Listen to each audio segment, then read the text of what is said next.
harta yang halal ini menjadi sebab diterimanya, dikabulkannya doa-doa kita.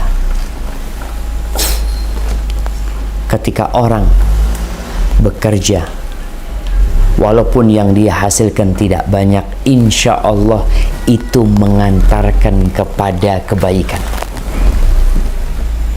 Hatinya jadi lapang. Karena kata Nabi alaihi salatu wassalam, innahu la yarbu lahmun nabata min suhtin illa kanatin nar aula bihi. Tidak ada daging yang tumbuh dari hasil yang haram melainkan neraka yang lebih pantas bagi tempat dia. Daging mana aja. Makanya kalau antum lihat orang yang bekerja dengan hasil yang haram, uangnya itu perginya kemana nggak jelas, tahu-tahu habis.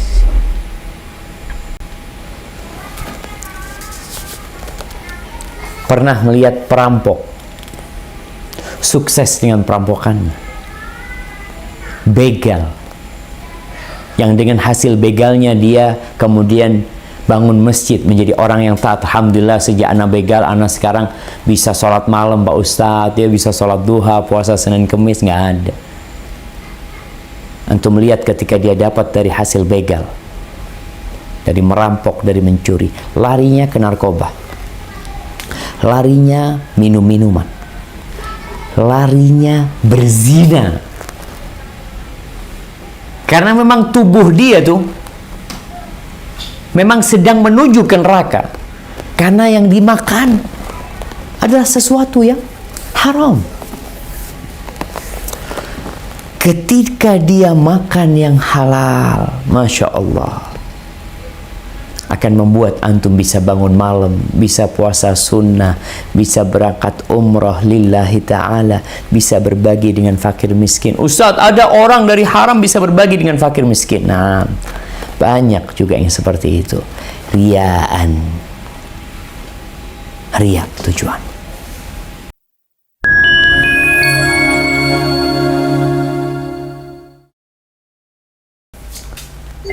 Assalamualaikum warahmatullahi wabarakatuh. Alhamdulillah, segala puji bagi Allah, wassalatu wassalamu ala Rasulillah. Salawat dan salam semoga tercurahkan untuk utusan Allah, baginda Nabi kita Muhammad alaihi salatu wassalam, untuk keluarga beliau, untuk istri-istri beliau, untuk putra-putri beliau, dan untuk seluruh sahabat Nabi. Semoga Allah meridhai kita bersama mereka. Amma ba'd, ahibati fillah, kalau bicara harta, kita tuh cinta sama harta. Allah Azza wa Jal telah menanamkan kecintaan itu di dalam hati kita. Bahkan Allah mengatakan, wa innahu lihubbil khairi lasyadid. Manusia itu kecintaannya dengan harta benar-benar berat, sehingga tanpa harus disuruh untuk bekerja, orang itu termotivasi untuk mengumpulkan harta. Namun ternyata di dalam agama kita, di dalam Al-Quranul Karim secara khusus, Allah memerintahkan agar kita mencari harta. Seperti yang Allah sebutkan di surah Al-Jumu'ah ayat 10. Nah, silakan dibaca di surah Al-Jumu'ah ayat 10.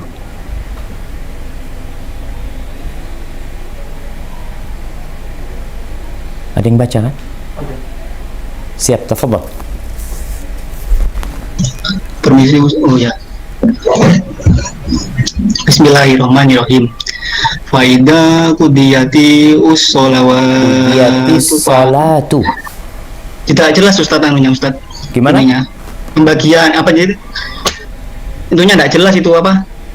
Ya, ayat itu tidak jelas di sini di laptop saya. Ya, dibuka Qur'annya. Antum buka Qur'annya. Nah, bisa pakai handphone antum, di Quran antum, bismillah dibuka. Sebentar Ustaz.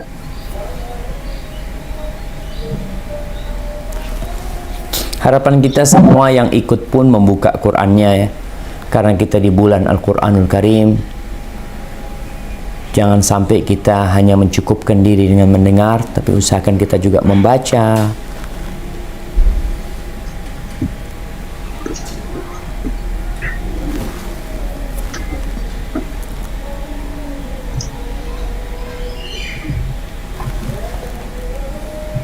Permisi Ustaz, surat apa ya? Surat Al-Jumu'ah ayat 10. Al-Jumu'ah ayat 10.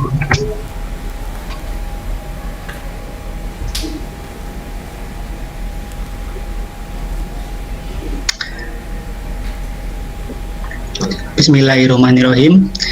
Faida kudiyatis sulatu fantasiru Fantasiru fil ardi wabtagu min fadlil lahi wadhkurullahu kasiran kasiran la'allakum tuflihun. Silakan dibaca artinya. Artinya juga. Nah, kalau antum ngerti bahasa Arab tidak perlu artinya. Jamaahnya ngerti bahasa Arab semua, kita ganti ceramahnya bahasa Arab. Oke. Apabila telah ditunaikan sholat, maka bertebarlah kamu di muka bumi dan carilah karunia Allah dan ingatlah Allah sebanyak-banyaknya supaya kamu beruntung. Barakallahu fikum. Selesai sholat Jumat, Allah perintahkan kepada orang-orang untuk bertebaran di muka bumi. Ngapain? Wabtaghu min fadlillah. Cari karunia Allah. Cari rizki, kerja. Islam itu mengajarkan kepada pengikutnya untuk jadi orang-orang yang bersemangat dan giat dalam bekerja. Tiap pagi dan sore, bayangkan nih, Nabi SAW pagi dan sore itu berdoa. Di antara yang beliau baca adalah Rabbi inni a'udzubika minal kasali wa su'il kibar. Ya Allah, aku berlindung kepadamu dari kemalasan dan dari masa tua yang renta, yang ngerepotin orang. Tatkala orang tidak bisa ngurusin dirinya sendiri. Tiap hari beliau berlindung. Namun karena semangat manusia untuk mengumpulkan harta ini terkadang kebablasan. Banyak orang berpikir yang ada di tangan dia, yang dia hasilkan itu adalah milik dia, tanpa memikirkan halal dan haram. Yang penting saya bekerja, yang penting saya tidak makan haknya orang.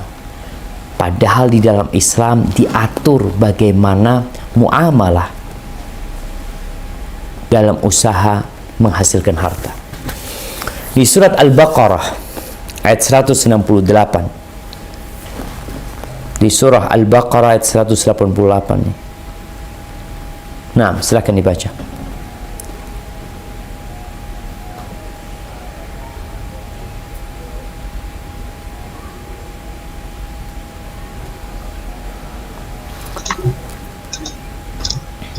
Bismillahirrahmanirrahim. Wala ta'kulu wal amwalakum bainakum bil batili wa tudlu biha ilal hukam. Tunggu, ayat 168. Betul antum. 168 ya? 168. Tapi dia 188.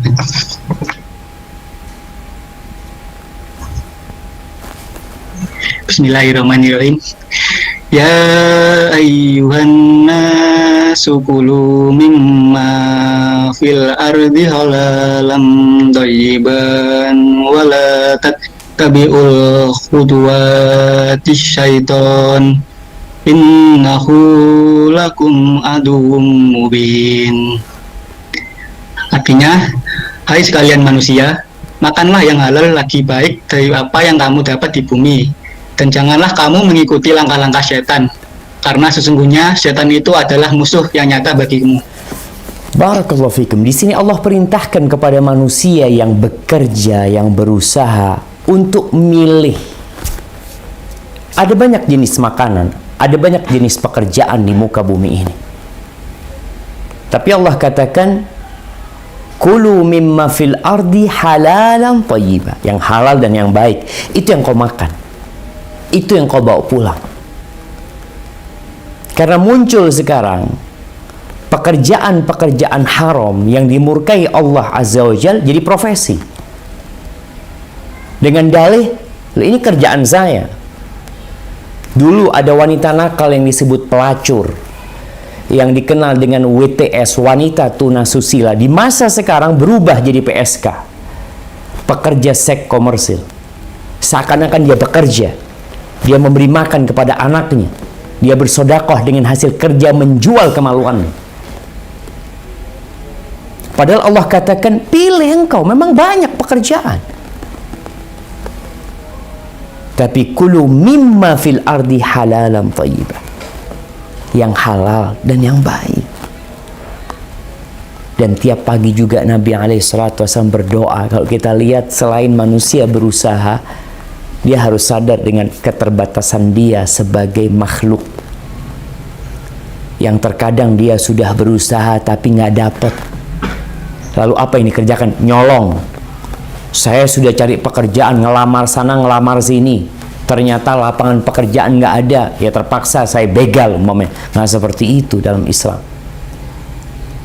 Tiap pagi juga beliau berdoa, Allahumma inni as'aluka ilman nafi'an wa rizqan thayyiban wa amalan mutaqabbala. Ya Allah, aku memohon kepadamu ilmu yang bermanfaat. Yang pertama beliau pinta ilmu. Kenapa ilmu? Ilmu ini yang membuat kita tahu hadza halal, hadza haram. Kita jadi paham muamalah ini terlarang karena mengandung unsur riba. Ini nggak boleh karena ada gharar di sana. Dari mana kita dapat tahu itu? Belajar. Allah turunkan Al-Quranul Karim sebagai sumber ilmu. Yang pertama diminta ilman nafi'an, yang bermanfaat. Kadangkala kita kuliah 4 tahun la yanfa', nggak ada manfaatnya. Kita melihat anak-anak yang kuliah kadangkala sama sekali nggak ada manfaatnya. Bukan lulus bisa bekerja, ilmu yang dia dapat selama 4 tahun pun nggak tahu ilmu apa yang dia dapat sebenarnya. Terkadang 4 tahun hanya menghabiskan waktu muda, menghabiskan harta orang tua. Jadi untuk memperpanjang masa pengangguran. Dulu anak SD bisa kerja jadi orang kaya, alhamdulillah ada. Sekarang anak-anak lulus kuliah, bahkan ada yang S2 pun nggak bisa bekerja. Karena yang dia miliki hanya sekedar 1 lembar kertas untuk ngelamar sana, ngelamar sini. Ketika tidak ada lapangan pekerjaan, dia nggak tahu mau kerja apa. Minta ilmu yang bermanfaat. Yang kedua, rizqan thayyiban, rizki yang baik. Bukan sekedar uang yang dimiliki, tapi rizki yang halal, yang baik, yang sesuai dengan aturan. Di surat Al-Maidah ayat 88 Allah juga mengatakan wa kulu mimma razaqakumullah halalan thayyiba. Kemudian di surat Yunus ayat 59 Allah mengatakan qul ara'aitum ma anzalallahu lakum min rizqin faja'altum minhu haraman wa halalan qul Allahu adzina lakum am 'alallahi taftarun. Nggak boleh kita mengatakan ini haram, ini halal semau kita. Yang punya hak mengatakan ini halal, ini haram, Allah Rabbul Alamin. Makanya benar-benar kita harus belajar. Jemaah rahimakumullah, kalau kita lihat sekarang ini manusia karena ambisi dunia sudah meliputi dirinya. Dia berpikir untuk mengumpulkan harta, bukan untuk mengambil manfaat dari harta. Tolong dibedakan antara orang mengumpulkan harta sama orang ngambil manfaat dari harta. Ada orang yang kerjanya numpuk, nggak ada gunanya buat dia. Coba dia sedekahkan, ada manfaatnya buat dia. Dia cuma kerjanya numpuk, menjadi mesin pencari uang. Ada manusia-manusia seperti itu.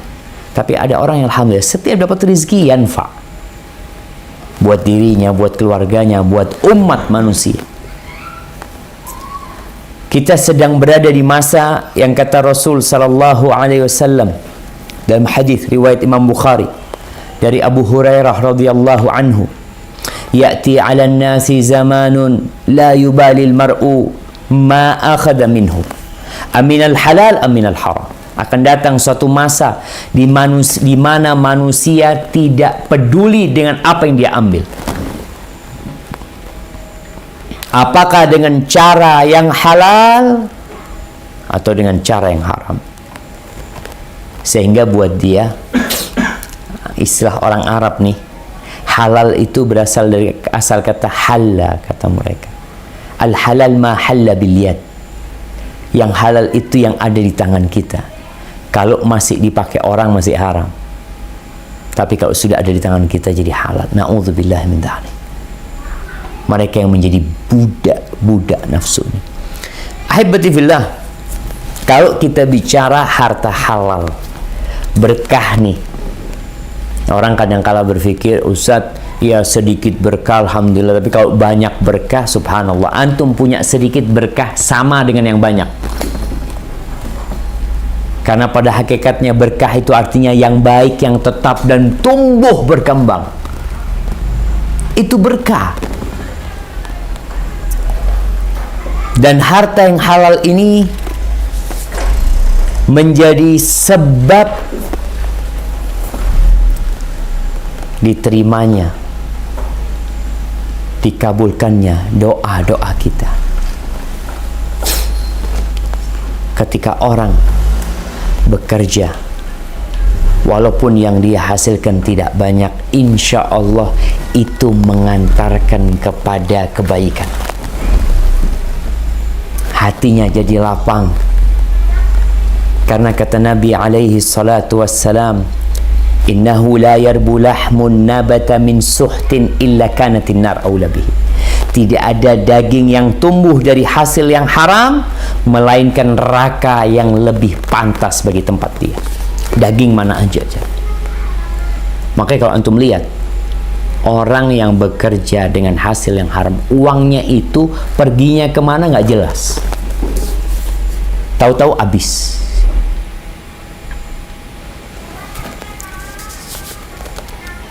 Pernah melihat perampok sukses dengan perampokannya, begal, yang dengan hasil begalnya dia kemudian bangun masjid, menjadi orang yang taat. Alhamdulillah sejak anak begal, anak sekarang bisa sholat malam Pak Ustadz, dia bisa sholat duha, puasa Senin Kemis, nggak ada. Antum lihat ketika dia dapat dari hasil begal, dari merampok, dari mencuri, larinya ke narkoba, larinya minum-minuman, larinya berzina. Karena memang tubuh dia tuh memang sedang menuju ke neraka. Karena yang dimakan adalah sesuatu yang haram. Ketika dia makan yang halal, Masya Allah, akan membuat antum bisa bangun malam, bisa puasa sunnah, bisa berangkat umrah lillahi ta'ala, bisa berbagi dengan fakir miskin. Ustadz, ada orang dari haram bisa berbagi dengan fakir miskin. Nah, banyak juga yang seperti itu. Riyaan, riya tujuan.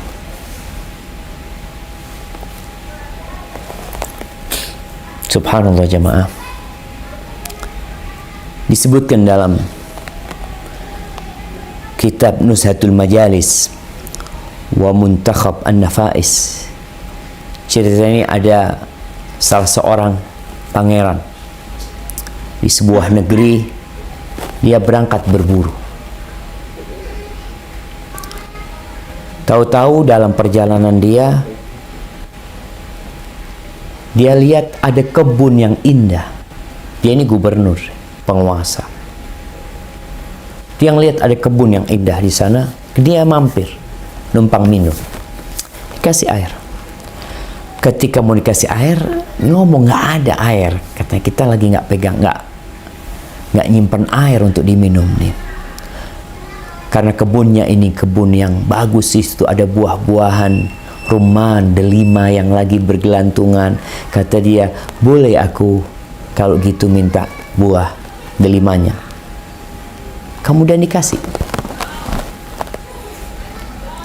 Ketika dia makan itu buah, ya Allah enaknya. Di dalam hati dia cerita, dalam hatinya dia berkeinginan untuk merampas kebun ini. Dia penguasa. Lalu dia ngomong lagi, sambil dia berpikir punya niat buruk itu, dia ngomong, boleh engkau kasih aku lagi? Diambilkan lagi. Ketika dimakan yang kedua, kecut. Lalu dia tanya, ama hiya minasyajaratil ula, bukankah buah ini dari pohon yang sama yang tadi engkau petikkan? Qala na'am, iya. Tapi rasanya kok berubah. Kata penjaga kebun ini, la'alla niyatal amir taghayyarat. Mungkin niatnya amir berubah. Ada yang berubah nih, sehingga rasanya pun berubah. Lalu merasa nih amir ini, dia punya niat buruk. Akhirnya dia tobat dari niat buruk dia, dan dia meminta buah yang ketiga. Lalu dilihat rasanya lebih enak dari yang pertama. Faqala kaifa salahat? Gimana kok rasanya sekarang jadi enak? Tadi nggak enak, kata dia. Qala bi salahi niyatil amir. Karena niatnya pangeran yang baik. Itu jamaah. Ahibati fillah.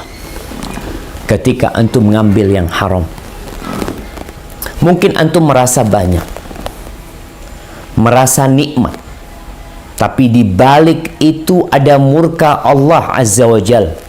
Contohnya kita lihat nih, banyak negeri yang tegak berdiri dengan sistem riba. Bahkan ekonomi masyarakat, ada yang berpendapat kalau nggak riba nggak bisa jalan perekonomian. Nggak bisa. Nggak akan bisa orang punya rumah, Ustaz, tanpa riba. Nggak akan bisa orang punya motor tanpa riba. Nggak akan bisa orang punya mobil tanpa riba. Kata siapa? Ini ada orang-orang yang sok mengatur perjalanan hidup manusia, padahal dia bukan Tuhan yang berhak mengatakan nggak bisa, nggak bisa, nggak bisa. Allah Azza wa Jal mengharamkan riba. Ya itu kan dulu Pak Ustaz. Kalau sekarang udah nggak mungkin, subhanallah. Di zaman jahiliyah, ekonomi juga tumbuh tegak pakai sistem riba. Mereka yang memiliki uang banyak, bagaimana mereka memutar uangnya? Ya dengan dipinjamkan. Ada pengusaha, ada pedagang, dipinjamkan sama mereka. Ketika diharamkan riba, apa kata orang-orang musyrikin? Innamal bai'u mithlu riba. Jual beli itu sama dengan riba. Jual beli sama dengan riba. Ini ayat 1441 tahun yang lalu turun. Bagaimana orang-orang musyrikin berdalih bahwasanya sistem jual beli sama riba itu sama aja. Kok bisa sama, kata dia? Ya, mereka mengatakan, kalau aku punya uang 1 juta, aku belikan sepeda 1 juta. Terus dari 1 juta itu aku jual 1,5 juta. Untung berapa? Untung 500.000. Jelas? Baik, aku punya uang 1 juta. Aku pinjamkan kepada fulan, dia bayar 1,5 juta. Sama. Yang ini jual, yang ini minjemin, untungnya sama. Innamal bai'u mithlur riba. Apa kata Allah? Wa ahallallahu al-bai'a wa harrama riba. Allah menghalalkan jual beli dan mengharamkan riba. Itu keputusan Allah Rabbul Alamin. Dan Allah katakan yamhaqullahu riba wa yurbis sadaqat. Allah itu menghancurkan riba. Yamhaq itu menghancurkan dengan cara pelan-pelan. Antum kalau melihat ada sebuah bangunan nih yang kokoh, yamhaq itu bukan dengan bom pure hancur, enggak. Yamhaq itu dengan pondasinya digerogotin. Orang yang tinggal di dalam masih merasa enak, ini itu macam-macam. Tapi tahu-tahu ambruk rumahnya. Wa yurbis sadaqat. Dan Allah menumbuhkan, mengembangkan sedekah yang halal. Itu dikembangkan sama Allah SWT. Jamaah rahimakumullah. Kalau kita lihat umat manusia yang hidupnya dengan riba, dia itu merasa nyaman di posisi tertentu. Tapi kalau dia melihat kepada diri dia akan tahu bahwa dirinya sedang tersiksa. Apa yang menyiksa dia? Kita katakan Allah murka. Allah mengumumkan perang. Ya ayyuhalladzina amanu taqullaha wa dharu ma baqiya minar riba in kuntum mu'minin. Afwan, ana bicara sama yang beriman. Allah juga berbicara dengan yang beriman. Allah memulai ayat ini dengan mengatakan, wahai orang-orang yang beriman, bertakwalah kepada Allah dan tinggalkan sisa-sisa riba. Tinggalkan. Kalau kalian beriman. Kalau engkau nggak beriman, terserah, silahkan berbuat semaumu. Ikuti nafsumu, ikuti sahwatmu, senangkan dirimu. Kalau engkau nggak beriman. Tapi kalau engkau beriman, ikut aturan. Ini pengumuman buat orang yang beriman. Fa in lam taf'alu fa'dhanu biharbin minallahi wa rasul. Kalau kalian tidak melakukan itu, maka diumumkan kepada kalian, siap-siaplah kalian perang menghadapi Allah dan Rasulnya. Maka jemaah, kita lihat, kalau kepingin berkah yang halal, yang nggak pakai riba, yang nggak pakai pusing di malam hari, antum tinggal di rumah, tahu-tahu rumah antum mau disita, antum pakai motor, tahu-tahu antum selalu berpikir di akhir bulan, ya Allah, dengan cara apa aku melunasinya. Antum punya mobil seperti itu, sehingga antum diperbudak oleh apa yang antum miliki. Seharusnya manusia ini menikmatin apa yang dia miliki. Anda kasih contoh nih, berkahnya orang beli motor harga 2,5 juta tanpa riba. Dia punya motor 2,5 juta tanpa riba. Kalau dia parkir di depan minimarket, dia nggak takut ada yang mau mencuri. Diparkir depan rumahnya, nggak takut ada yang mau mencuri. Aman buat dia. Dengan satu orang yang pakai motor harga 32 juta baru, dia bawa, dia tersenyum di atas motor tersebut. Senyumnya hanya ada di bibirnya, tapi engkau tahu apa yang terpikirkan oleh dia. Seharusnya dia nggak tersenyum, malu dia. Saya sih ngutang, ini utang, kredit. Ya Ustaz, kredit nggak boleh dalam Islam. Boleh kredit dalam Islam, tapi tanpa riba. Jamaah rahimakumullah. Tuh, kalau yang bicara sistem riba yang akan membuat kehinaan, negeri itu jadi hina. Ketika negeri itu menjadi perputaran rente orang-orang yang punya uang di luar, kemudian diputar di sini. Di sini bekerja keras hanya untuk setoran bunganya.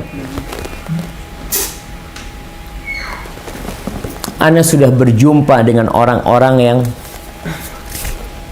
yang menurut pandangan manusia sukses sekali. Bahkan dia termasuk pedagang yang sukses di sebuah kota ini. Orang kalau tanya fulan semuanya kenal. Masya Allah, dia punya villa, punya rumah, punya tanah, Masya Allah.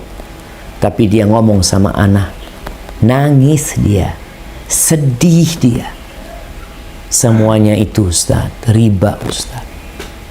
Anak kerja keras hanya untuk menuhin bunganya Ustaz. Orang mengira anak suka, anak bahagia. Anak tersiksa sebenarnya. Anak menjadi budak mereka yang punya uang banyak. Diperbudak untuk kerja capek siang malam, berpikir tidur pun tak nyaman. Ketika dapat hasil untuk mereka. Ada lagi orang yang ngambil haknya orang, ngambil tanahnya orang. Kata Nabi alaihi salatu wassalam, man iqtata'a haqqa mri'in muslimin biyaminihi.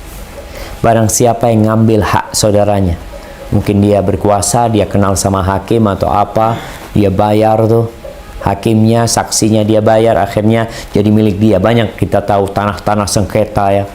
Kadangkala ada tanah luas nggak dijual-jual karena sengketa. Milik siapa wallahu a'lam.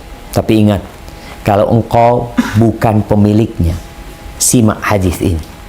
Barang siapa yang mengambil hak seorang muslim dengan sumpahnya, faqad aujaballahu lahun nar wa harrama alaihil jannah. Allah telah mengharamkan buat dia masuk surga. Allah tetapkan dia masuk neraka. Apa kata para sahabat? Ada satu yang bertanya, wa in kana syai'an yasiran ya Rasulullah. Bagaimana kalau yang dia ambil ini sesuatu yang remeh, sedikit, kata dia. Apa kata Nabi SAW? Wa in kana qadiban min arak.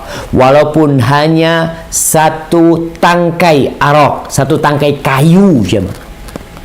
Ada kayu arak yang biasa digunakan untuk siwak. Satu tangkai arak diharamkan masuk surga. Jemaah rahimakumullah, apa kemudian kita nggak takut untuk makan yang bukan hak kita? Ahibati fillah, kemudian orang yang makan halal, menghindarkan dari yang haram, insya Allah doanya mustajab. Banyak doa-doa yang tidak dikabulkan, padahal diaminkan oleh semasjid. Ada apa sebenarnya? Ketika Jumat kita tahu khatib berdoa memohon kepada Allah Azza wa Jalla, tapi kok kayaknya belum ada jawaban. COVID-19 sampai hari ini masih menjadi hantu, sehingga kita ketakutan. Padahal kita di bulan Ramadan, di waktu mustajabnya doa, dibukanya pintu-pintu langit, tapi kenapa kok belum dikabulkan? Yang terjadi, dampaknya semakin meluas. Rasulullah sallallahu alaihi wasallam pernah mengatakan,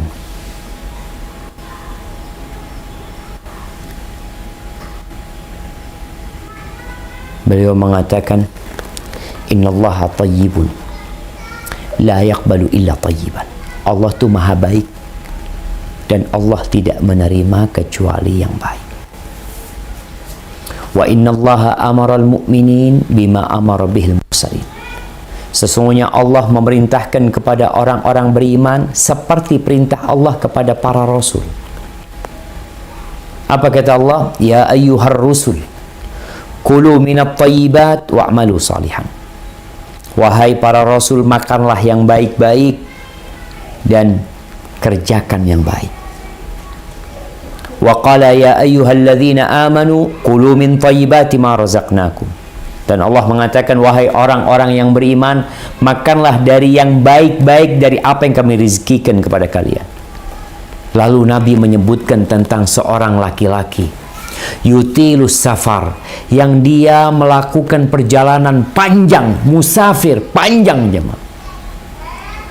Ash'ath aghbar, dalam kondisi ya, dulu orang kalau perjalanan panjang naik onta atau berjalan kaki atau naik kuda, debu akan membuat wajah dia kusam, pakaiannya pun lusuh, kondisinya pun lemes. Kemudian kata Nabi alaihi salatu wassalam, ya muddu yadaihi ila sama, dia menengadahkan tangannya ke langit seraya berkata, ya Rabbi, ya Rabbi, wahai Rabbku, wahai Rabbku. Apa kata Nabi alaihi salatu wassalam? Wa mat'amuhu haram, wa mashrabuhu haram, wa malbasuhu haram, wa ghudhiya bil haram, fa anna yustajaba lah. Itu orang kondisinya seharusnya patut dikasihi. Bahkan musafir itu doanya mustajab. Bahkan orang yang memanggil Allah dengan nama-namanya yang indah, Allah janji akan mengabulkan.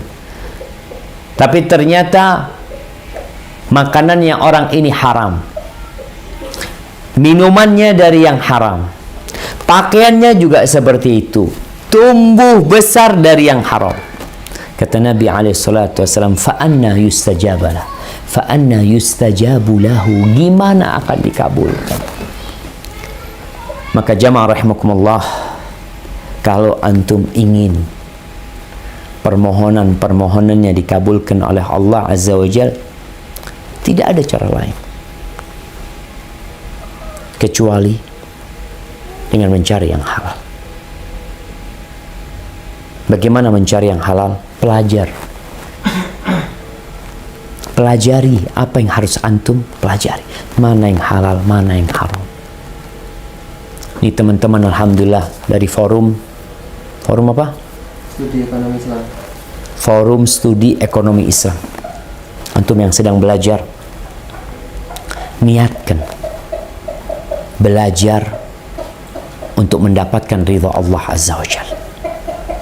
Karena antum bicara ekonomi Islam, bangkitkan kembali. Antum harus sampaikan kepada umat bahwa yang halal banyak. Dengan yang halal ekonomi akan bangkit, umat akan hidup mulia. Ini tanggung jawab antum semua. Dan kalaupun nanti antum bekerja mendapatkan sedikit, jangan takut. Antum pikir para sahabat Nabi semuanya kaya? Enggak. Ada yang kaya raya, ada yang ya setengah-setengah, ada yang miskin, ada di masa Nabi alaihissalatu wassalam. Tapi mereka benar-benar menjalankan perintah Allah, perintah Rasulnya untuk mendapatkan yang halal. Barakallahu fikum. Mungkin Anda kasih waktu lebih panjang untuk diskusi. Silahkan saudara moderator untuk.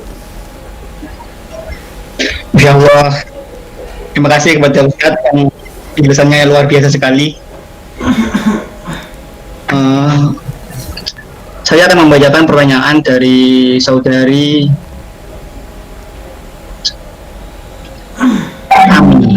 Ami.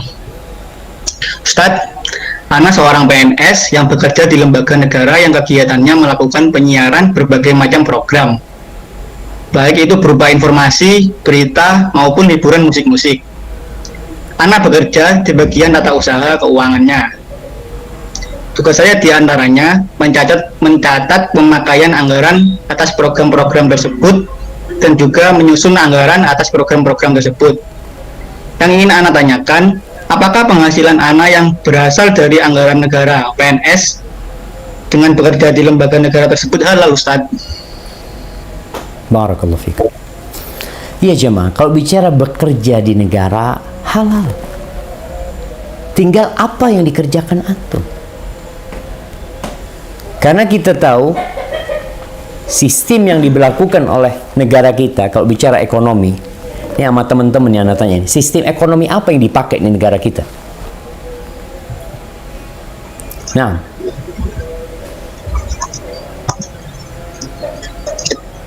Kok hilang? kok hilang? Nggak hilang, ada ustadznya. Ustadznya lagi tanya nih. Sistem ekonomi yang dipakai di negeri kita ini apa? Kok hilang ya? Apa? Oh iya, benarnya ya. Hilang gambarnya. Sini dong. Nah, afwan.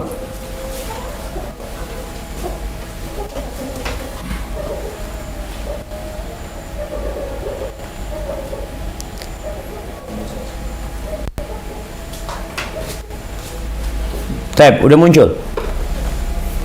Udah masuk. Tab, Anda mau tanya sistem ekonomi yang dipakai di negeri kita. Sistem ekonomi. Halo.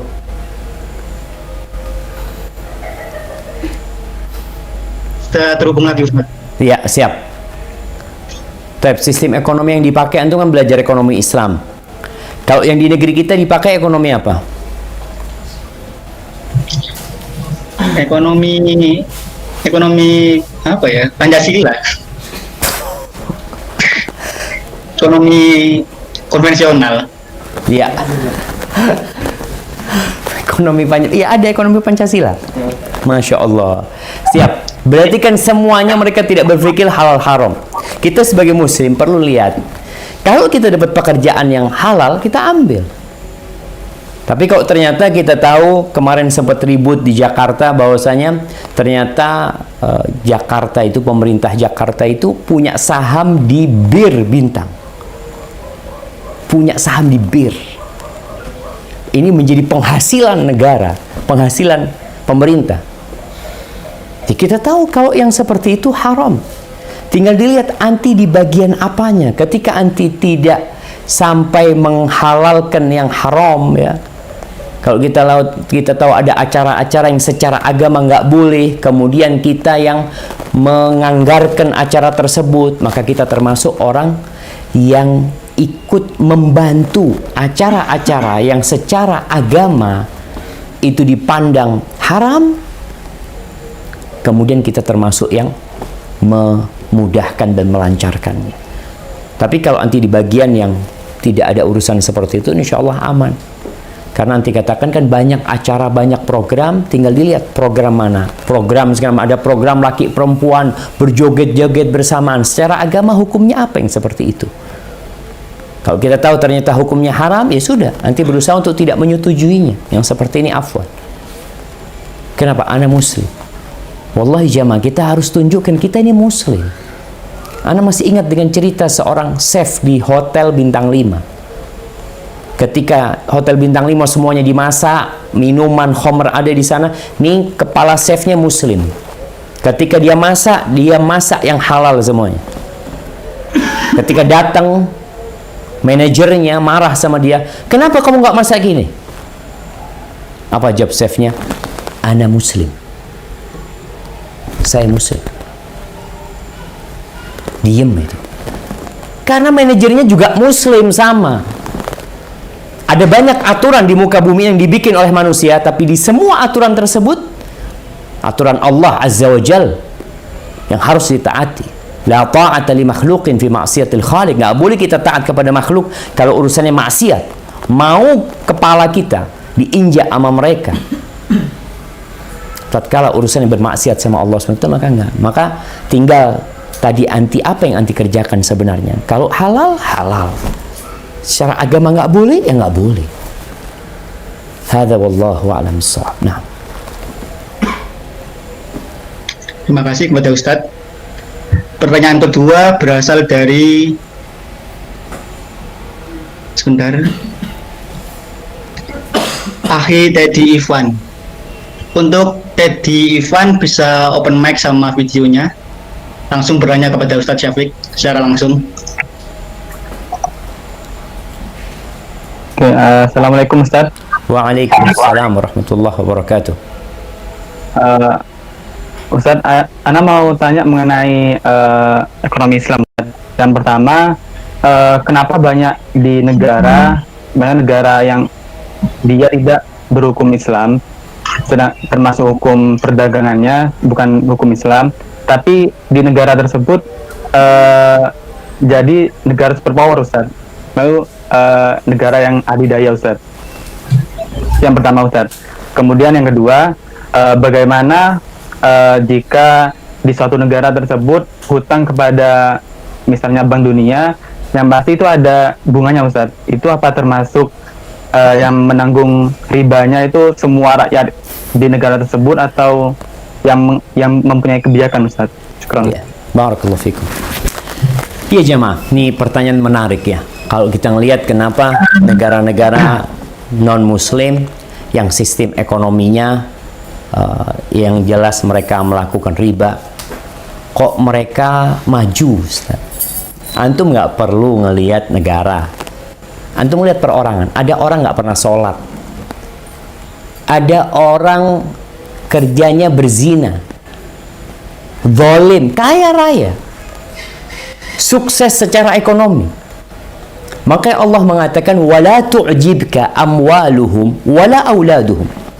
Innama yuridullahu an yu'adzibahum biha fil hayatid dunya wa tazhaqa anfusuhum wa hum kafirun. Kata Allah, engkau jangan takjub, jangan heran dengan harta mereka, dengan kesuksesan mereka, dengan anak-anak mereka. Kenapa? Karena Allah ingin mengazab mereka dengan harta mereka, dengan anak-anak mereka, sehingga mereka mati dalam kondisi kafir.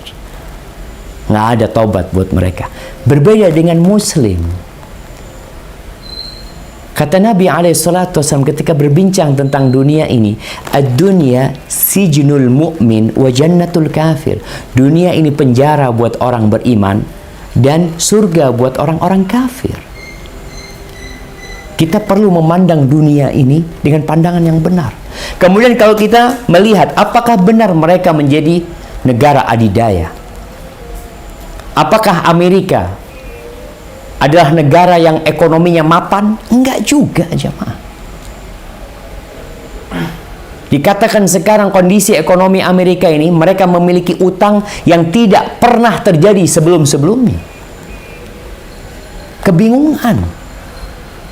Allah kasih COVID-19, Donald Trump kita lihat bagaimana dia bingung ketika harus lockdown semuanya. Bagaimana ekonomi akan berjalan?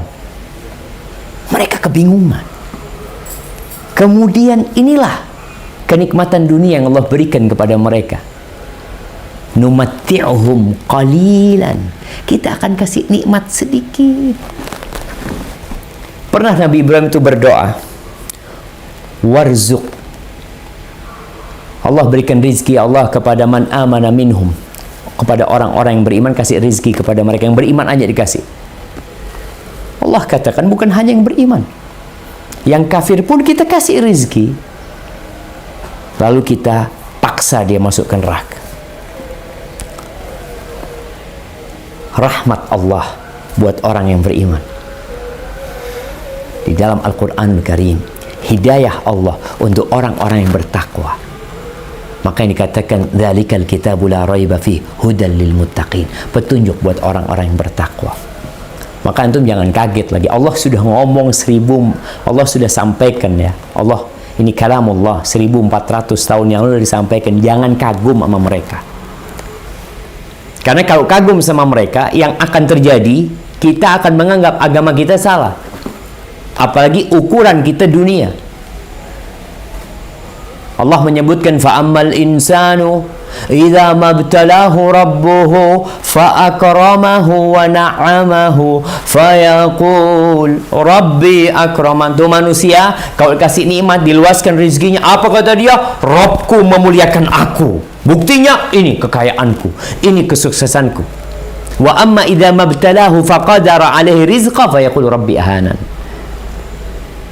Kalau disempitkan rezekinya, dia mengatakan, oh Tuhanku menghinakanku. Kalla, nggak kayak gitu ukurannya. Maka agar kita sadar tentang kehidupan dunia ini. Nah, tapi jemaah, kita umat Islam nih, Kalau kita menjalankan ekonomi yang sesuai, antum akan rasakan berkahnya. Berkah mungkin tidak banyak. Walau anna ahlal qura amanu wattaqau lafatahna alaihim barakatim minas sama'i wal ardh. Andai kata penduduk negeri itu beriman dan bertakwa, beriman melaksanakan perintah Allah, menjauhi larangan Allah, kami akan bukakan buat mereka berkah-berkah dari langit dan dari bumi. Baik, pertanyaan yang kedua berkaitan dengan ketika sebuah negara melakukan pinjaman riba, apa yang perlu dilakukan oleh rakyat? Jamaah, kita perlu mengingkari dengan hati kita. Tatkala kita melihat sebuah kebijakan yang bertentangan dengan agama kita, dengan aturan Allah Azza wa Jal, maka kita perlu menentang, tapi dengan cara yang bijak. Kalau pakai tangan nggak bisa, kita nggak punya kekuatan. Dengan lisan ya kita perlu ngomong, tapi bukan ngomong di atas mimbar teriak-teriak, enggak.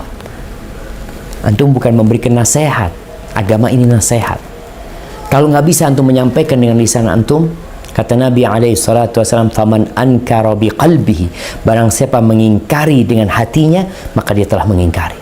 Tapi yang bermasalah yang ridho. Dia ridho dengan sistem tersebut, dia suka, nggak ada pengingkaran di hatinya, maka dia pun akan menanggung. Maka rakyat perlu belajar ketika ada kebijakan pemerintah yang kita anggap secara agama, bertentangan dengan agama, ya kita menolak. Kita tidak bisa menyampaikan dengan lisan, umpamanya nggak bisa ketemu dengan pemegang kebijakan. Sekarang alhamdulillah kita bisa tulis, kita sampaikan, tulis surat kepada mereka atau WA. Kalau nggak mampu, maka hati kita harus mengingkari. Nabi SAW mengatakan, faman ra'a min amirihi, barang siapa yang melihat dari pemimpinnya sesuatu yang mungkar, maka dia harus mengingkarinya. Kalau mampu dengan tangannya, nggak mampu dengan lisannya, nggak mampu dengan hatinya, maka cukup buat dia mengingkari dengan hatinya. Tapi kalau antum ridha, ya masuk dosa, kita dapat dosanya juga. Hada wallahu a'lam bishawab.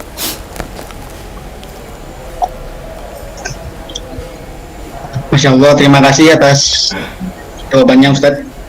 Lanjut ke pertanyaan selanjutnya dari Rina Handiwi. Assalamualaikum warahmatullahi wabarakatuh. Ana ingin bertanya, orang tua Ana sering pinjam uang di bank, lalu uangnya dipinjamkan ke orang lain. Jadi uang yang dipinjamkan ke orang lain tersebut sudah dibungakan. Kami sebagai anak baru tahu jika orang tua kami melakukan hal seperti itu. Selama ini kami anak ada makan uang riba tersebut. Apakah kami sebagai anak berdosa, Ustadz? Nah, barakallahu fikum jamaah. Ya Allah, ini riba kuadrat jamaah. Dia ambil riba, maka dia ribakan kembali.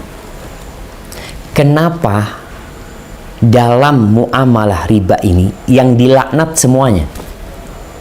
Yang punya uang, yang meminjamkan, yang pinjam, yang menjadi saksi, yang menjadi penulis, itu semua dilaknat.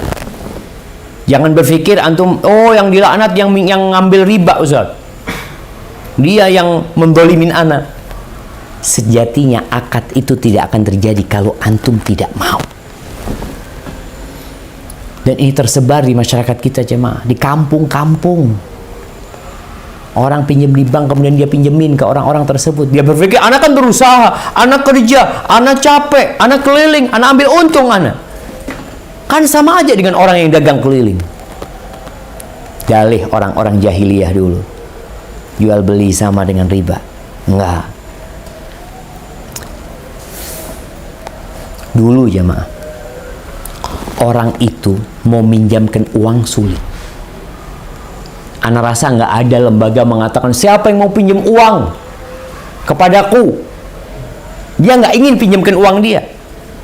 Tapi kenapa sekarang muncul lembaga-lembaga yang teriak-teriak, yang dipasang pengumumannya di mana-mana, pinjam uang sama aku, kamu pinjam uang sama aku, tinggal taruh BPKB selesai, dana cair. Kenapa seperti itu? Karena dalam Islam meminjamkan uang, ngutangin orang itu asasnya membantu, bukan mencari keuntungan. Sedangkan berdagang asasnya mencari keuntungan. Makanya ketika membantu dijadikan alat mencari keuntungan, Allah murka. Gimana kondisi anaknya Ustaz yang ditanyakan? Yang pertama, ketika anak itu memang belum bisa berusaha bekerja, semoga halal buat dia, karena bukan dia yang melakukan riba. Jatuhnya ke dia nafkah kewajiban orang tua buat anak. Tapi ketika engkau sudah dewasa dan engkau mampu bekerja, maka segera bekerja. Dan ini pun akan menjadi pelajaran buat orang tua ketika anak mengatakan, ayah, afwan ayah, anak mulai sekarang sudah nggak usah dikirimin uang, makasih banyak. Sebabnya sudah anak takut haram, anak akan kerja, usaha sendiri. Nggak berkah jemaah, antum melihatlah orang-orang tersebut. Awalnya kelihatannya banyak hartanya, lama-kelamaan nyungsep. Kenapa? Ana yakin sama janji Allah Azza wa Jalla, yamhaqullahu riba. Dan dosa riba jangan dianggap remeh. Orang tuh kalau di kampung ada anak yang zinain ibunya, jadi ribut satu kampung. Ribut, mungkin masuk koran ya, akan dimaki, kalau orang ini penjara akan dipukulin. Padahal dosa riba ini ada banyak tingkatannya. Yang paling rendah itu seperti anak menggauli ibunya, menzinai ibunya. Dan ternyata kita biasa-biasa aja. Disitulah kenapa dosa itu jadi lebih besar. Karena kita nggak takut sama sekali. Remeh buat kita. Na'udzubillah min dzalik. Nah, barakallahu fikum. Masya Allah, terima kasih atas jawabannya Ustadz. Karena waktunya sudah mepet, ini adalah pertanyaan terakhir ya. Pertanyaan terakhir ini dari Arif. Pertanyaannya adalah, saya seorang ASN yang tingkat kata semua dimulai ketika saya memutuskan untuk berhijrah. Dan sekarang sedang mengalami problema, yaitu jika tetap mempertahankan syariat Islam, maka saya akan dihadapkan dengan pemecatan. Belum lagi banyak fitnah yang datang. Adakah nasihat atau saran buat saya Ustadz? Iya, barakallahu fikum. Nah, kalau bicara mempertahankan agama yang nanti ujung-ujungnya dia akan dipecat, antum perlu pertimbangkan lebih dahulu apa sebenarnya masalahnya. Kalau antum disuruh teken sesuatu yang tidak seharusnya antum teken, akhirnya harus makan hartanya negara, atau memang ya ada perbuatan-perbuatan haram di situ yang antum harus kerjakan, maka dipecatnya antum itu lebih mulia daripada antum bertahan di tempat itu kemudian antum dimurkai oleh Allah Azza wa Jalla. Jamaah rahimakumullah, ada seorang yang mengatakan tentang bagaimana hubungan kita sama Allah. Dia mengatakan kepada Allah, laitaka tahlu wal hayatu mariratun walaitaka tarda wal anamu ghidabu laita alladhi baini wa bainaka amiru wa baini wa bainal alamina kharabu idza sahha minka alwuddu fal kullu hayinu wa kullu alladhi fawqa turabi turabu. Ya Allah, kalau engkau manis sama aku dan hidup ini pahit, aku nggak peduli. Kalau engkau ridha sama aku dan seluruh manusia di muka bumi ini murka sama aku nggak peduli sama mereka. Andai kata hubunganku dengan engkau terjaga dengan baik dan hubunganku dengan seluruh umat manusia rusak, aku nggak peduli sama mereka. Kalau kenciptaanmu benar ya Allah, sesungguhnya semua yang di muka bumi ini tanah dan akan kembali jadi tanah. Nggak ada urusan sama mereka. Aku pun akan kembali jadi tanah dan akan dibangkitkan kembali. Jadi tatkala engkau membuat ridha atasanmu. Dengan membuat Allah murka, maka engkau akan hidup dalam murka Allah Azza wa Jalla. Tapi kalau engkau mempertahankan agama, makanya anak tadi nggak dapat penjelasan apa sih masalahnya. Tapi ketika engkau harus membuat Allah murka dan bosmu senang, maka hidupmu akan menderita. Hadza wallahu a'lam bissawab. Itu yang bisa saya sampaikan pada kesempatan kali ini. Secara umum jamaah, alhamdulillah kita berada di bulan Ramadan. Ternyata yang kita butuhkan itu nggak banyak dalam kehidupan ini. Antum hanya butuh beberapa suap makanan, antum bisa tegak. Dan antum bisa bertahan sampai sekarang, sampai berbuka. Maka jangan mau diperbudak oleh perutnya dan yang di bawah perutnya. Yang kita perlukan tidak banyak untuk melewatin kehidupan ini. Kita akan meninggalkan dunia ini. Harta yang kita kumpulkan nggak ada satupun yang antum bawa kecuali yang antum amalkan di jalan Allah Azza wa Jalla. Jazakumullah khairan. Makasih banyak kepada teman-teman. Semoga kajian ini bermanfaat buat ana ya, terutama dan buat antum semua. Jangan lupa ini hari Jumat dan kita berada di penghujung hari Jumat. Kita juga mau berbuka, waktunya berdoa memohon kepada Allah Azza wa Jalla. Jazakumullah khairan. Wassallallahu ala nabiyyina Muhammad wa ala alihi wassalam. Ana kembalikan kepada moderator. Oke, terima kasih Ustadz atas jawabannya. Karena terbatasnya waktu dan menjelang berbuka puasa ya, sesi tanya jawab sudah diakhiri, maka langsung closing statement aja Ustadz. Sudah tadi, ana udah tutup antum. Oh, Antum balikin ke ana lagi. maaf Ustadz. Ya udah, berarti sekian kajian, sekian ngaji muamalah sore ini ya. Terima kasih. Maaf kalau banyak salah, saya masih pemula. Wassalamualaikum warahmatullahi wabarakatuh. Waalaikumsalam warahmatullahi wabarakatuh.